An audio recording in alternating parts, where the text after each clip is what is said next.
Hello everyone, myself Harshit Singh from the Young Minds Coaching Moradabad. Today we are here to discuss gravitation. दो object हैं, एक का मास m1 है, दूसरे का मास m2 है. इनका बीच का डिस्टेंस जो है उसको r से डिनोट करा जाता है और इन दोनों के बीच में हर समय एक फोर्स ऑफ ग्रेविटेशन लगेगी, तो उसी को ही ग्रेविटेशन कहते हैं.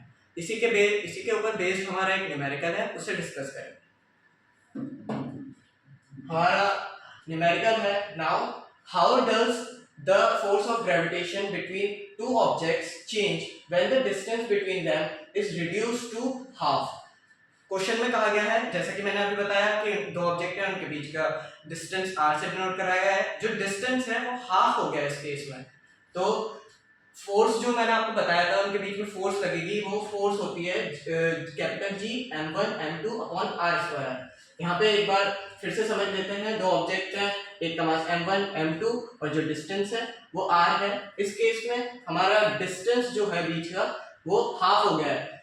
तो नया r जो आएगा हमारे पास उसको s dash r dash denote करेंगे और r डैश की वैल्यू है r अपॉन 2 और हमें नया फोर्स निकालना है, तो उसको r डैश f डैश से डिनोट करेंगे. f dash equals to capital G m1 m2 upon r dash square. g ये सारी वैल्यू ऐसी रहेंगी, g m1 m2 r dash की जगह हम r अपॉन 2 स्क्वायर डालेंगे. r स्क्वायर ऐसे का ऐसे रहेगा, r2 का स्क्वायर होगा 4 आएगा, तो 4 ऊपर चला गया.